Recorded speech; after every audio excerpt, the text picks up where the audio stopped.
Hello നമസ്കാരം, എല്ലാവർക്കും open ഔട്ടിലേക്ക് ഒരിക്കൽ കൂടി സ്വാഗതം. SSLC കഴിഞ്ഞ വിദ്യാർത്ഥികൾക്കും ഇപ്പോൾ SSLC ചെയ്തുകൊണ്ടിരിക്കുന്ന വിദ്യാർത്ഥികൾക്കും എല്ലാം ഉപകാരപ്രദമായിട്ടുള്ള ഒരു ഇൻഫർമേഷനാണ് ഞാൻ ഈ വീഡിയോയുടെ പങ്കുവയ്ക്കുന്നത്. വീഡിയോയിൽ കിടക്കുന്നതിന് മുന്നേ തീർച്ചയായിട്ടും നിങ്ങൾ ഈ ചാനൽ സബ്സ്ക്രൈബ് ചെയ്യുക. കാരണം നിങ്ങൾക്ക് യൂസ്ഫുൾ ആയിട്ടുള്ള ഒരുപാട് വീഡിയോകൾ വിദ്യാഭ്യാസ വാർത്തകളായിട്ടും വീഡിയോ ക്ലാസ്സുകളായിട്ടും സ്റ്റഡി ട്രിക്കുകളും പ്ലാനുകളും ടിപ്പുകളുമായിട്ടും എല്ലാം ഞങ്ങൾ നൽകിക്കൊണ്ടേയിരിക്കും. സോ തീർച്ചയായിട്ടും ഈ ചാനൽ സബ്സ്ക്രൈബ് ചെയ്യുക, കൂട്ടുകാർക്ക് എല്ലാവർക്കും ഷെയർ ചെയ്യുക. ഓക്കെ, ഇപ്പോൾ ഗവൺമെൻറ് എടുത്തിരിക്കുന്ന ഏറ്റവും പുതിയ തീരുമാനത്തെക്കുറിച്ചിട്ടാണ് എനിക്ക് നിങ്ങളോട് പറയാനുള്ളത്. സാധാരണഗതിയിൽ SSLC പരീക്ഷയുടെ റിസൾട്ടിനൊപ്പം മാർക്ക് ചേർക്കാറില്ല. കുട്ടികൾക്ക് ഗ്രേഡ് മാത്രമാണ് SSLC റിസൾട്ട് വന്നാൽ കിട്ടുക. എത്രയാണ് അവനവൻ്റെ മാർക്ക് എന്നറിയാൻ യാതൊരു മാർഗവും ഇല്ലായിരുന്നു. എന്നാൽ ആ സാഹചര്യം മാറിയിരിക്കുന്നു. ഇന്ന് ഒരു പ്രധാനപ്പെട്ട വാർത്ത വന്നിരിക്കുന്നു.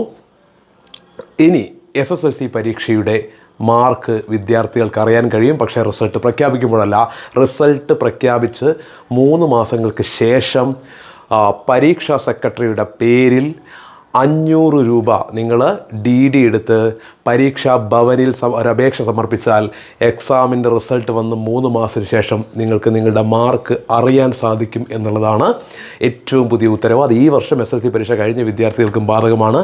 നിങ്ങൾക്കും നിങ്ങളുടെ മാർക്ക് അറിയണമെങ്കിൽ 500 രൂപ പരീക്ഷാ സെക്രട്ടറിയുടെ പേരിൽ DD എടുക്കുക. തുടർന്ന് പരീക്ഷാ ഭവനിലേക്ക് ഒരപേക്ഷ സമർപ്പിച്ച് കഴിഞ്ഞാൽ നിങ്ങൾക്ക് എല്ലാ സബ്ജക്റ്റിലും കിട്ടിയിരിക്കുന്ന മാർക്കുകൾ ഏതൊക്കെയാണ് എന്ന് അറിയാൻ സാധിക്കും.